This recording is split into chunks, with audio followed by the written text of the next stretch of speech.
Immunity boosting foods.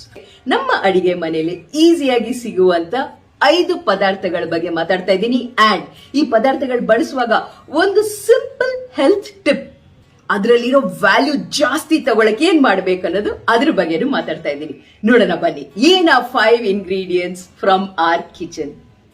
ಮೊದಲನೇದು ಅರಿಶಿನ, turmeric. ನಾವೆಲ್ಲರೂ ಮನೇಲಿ ಬಳಸ್ತೀವಲ್ಲ, ಅದು ಇಷ್ಟೊಂದು ಸ್ಟಡೀಸ್ ಪ್ರೂವ್ ಮಾಡಿದೆ. ಅದರಲ್ಲಿರೋ ಕರ್ಕ್ಯುಮಿನ್ ನಮಗೆ ಬಹಳ ಇಮ್ಯುನಿಟಿನ ಬೂಸ್ಟ್ ಮಾಡೋಕ್ಕೆ ಹೆಲ್ಪ್ ಮಾಡುತ್ತೆ. ಒಂದು ಸಣ್ಣ ಟಿಪ್, ಅರಿಶಿನದ ಜೊತೆಗೆ ಪೆಪ್ಪರ್, ಮೆಣಸನ್ನ ನಾವು ಕಾಂಬಿನೇಷನಲ್ಲಿ ಬಳಸಿದಾಗ ನಮ್ಮ ದೇಹಕ್ಕೆ ಅಬ್ಸಾರ್ಪ್ಷನ್ ಬಹಳ ಚೆನ್ನಾಗಿ ಇಂಪ್ರೂವ್ ಆಗುತ್ತೆ. ಎರಡನೇದು ಟೊಮ್ಯಾಟೋಸ್. ಎಸ್, ವಿಟಮಿನ್ ಸಿ ಕೇವಲ ಆರೆಂಜಸ್ಸು, ಲೈಮ್ ಅದರಲ್ಲಿ ಮಾತ್ರ ಅಲ್ಲ ರೀ, ಟೊಮ್ಯಾಟೋಸಲ್ಲೂ ತುಂಬಿದೆ. ಸೊ ಈ ವಿಟಮಿನ್ ಸಿ ಡಿಫಿಷಿಯನ್ಸಿ ಇರೋರು ಅಥವಾ ವೀಕ್ ಇಮ್ಯೂನ್ ಸಿಸ್ಟಮ್ ಇರೋರು ಟೊಮ್ಯಾಟೋಸ್ ಬಳಸಿದಾಗ ಬಹಳ ಹೆಲ್ಪ್ ಆಗುತ್ತೆ. ಸಣ್ಣ ಹಿಂಟ್, ಟೊಮ್ಯಾಟೋಸ್ ಕುಕ್ ಮಾಡಿದಾಗ ಅದರಲ್ಲಿ ಒಂದು ಕ್ಯಾನ್ಸರ್ ಫೈಟಿಂಗ್ ಆಕ್ಸಿಡೆಂಟ್ ರಿಲೀಸ್ ಆಗುತ್ತೆ, ನಮ್ಮ ಬಾಡಿ ಅಬ್ಸಾರ್ಪ್ಷನ್ಗೂ ಹೆಲ್ಪ್ ಆಗುತ್ತೆ. ಸೊ ಆದಷ್ಟು ಹಸಿ ಟೊಮ್ಯಾಟೋಗಿಂತ ಅಟ್ಲೀಸ್ಟ್ 1-2 ಸೆಕೆಂಡ್ ಸ್ಟವ್ ಮೇಲೆ ನಾವು ಅದನ್ನು ಸಾಟೆ ಮಾಡಿದಾಗ ಇನ್ನೂ ಬೆನಿಫಿಟ್ ಆಗುತ್ತೆ. ಮೂರನೇದು ಪಪಾಯ ಹಣ್ಣು. ಇದರಲ್ಲಿ ವಿಟಮಿನ್ ಸಿ, ಫೋಲೇಟ್ ಇದೆಲ್ಲ ತುಂಬಿರುವಂಥ ಹಣ್ಣು. ಒಂದಷ್ಟು ಸ್ಲೈಸಸ್ ದಿನ ನಾವು ತಿಂದರೂ ತೊಂದರೆನೇ ಇಲ್ಲ, ವೆಯ್ಟ್ ಲಾಸ್ಗೂ ಹೆಲ್ಪ್ ಆಗುತ್ತೆ, ಜೊತೆಗೆ ಇಮ್ಯುನಿಟಿನೂ ಬೂಸ್ಟ್ ಆಗುತ್ತೆ. ಸಣ್ಣ ಹಿಂಟ್, ಆಲ್ರೆಡಿ ವಿಟಮಿನ್ ಸಿ ಇದೆ, ಲೆಕ್ಕ ಹಾಕಿ ಇದಕ್ಕೆ ಒಂದು ಚೂರು ನಿಂಬೆಹಣ್ಣು ಹಾಕಿದ್ರೆ ಇನ್ನೂ ವಿಟಮಿನ್ ಸಿ ಅಬ್ಸಾರ್ಪ್ಷನ್ ಇಂಪ್ರೂವ್ ಆಗುತ್ತೆ. ಟ್ರೈ ಮಾಡಿ. ನಾಲ್ಕನೇದು ಮೊಸರು. S, vitamin B12, vitamin D ಇದೆಲ್ಲ ಸಿಗುವಂಥ ಮೊಸರು ಆರಾಮಾಗಿ ಎವ್ರಿ ಡೇ ನಾವು ಮನೇಲೇ ಮಾಡ್ಬೋದು, ತಯಾರಿ ಮಾಡ್ಬೋದು, ಬಳಸ್ಬೋದು. ಲಾಸ್ಟ್ ಇಂಗ್ರೀಡಿಯೆಂಟ್ ಪಾಲಕ್ ಸೊಪ್ಪು.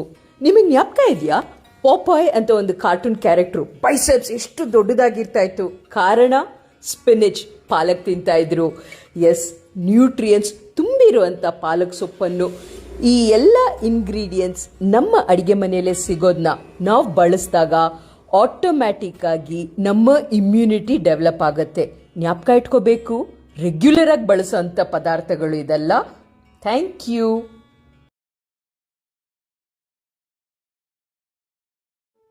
ವೇಟ್ ಸೈಕ್ಲಿಂಗ್ ಎಷ್ಟು ಜನ ಮಾಡ್ತೀರಾ? ಏನ್ ಮೇಡಮ್ ಅದು? ಯೋಯೋ ಡಯಟಿಂಗ್, ವೇಟ್ ಸೈಕ್ಲಿಂಗ್ ನಾವೆಲ್ಲರೂ ಲೈಫಲ್ಲಿ ಗ್ಯಾರಂಟಿ ಟ್ರೈ ಮಾಡಿರ್ತೀವಿ. ಉದಾಹರಣೆಗೆ ನೋಡಿ, ನಾವು 10 kg ವೆಯ್ಟ್ ಲಾಸ್ ಮಾಡ್ಕೋಬೇಕಂದಾಗ ಏನ್ ಮಾಡ್ತೀವಿ? ಯಾವ್ದೋ ಒಂದು ಶಾರ್ಟ್ ಕಟ್ ಮೆಥಡ್, 1 kg ಹೋಯ್ತು, ಇನ್ನೊಂದು ಯಾವ್ದೋ ಕಡಿಮೆ ಊಟ 2 kg ಹೋಯ್ತು ಒಂದು ತಿಂಗಳಲ್ಲಿ.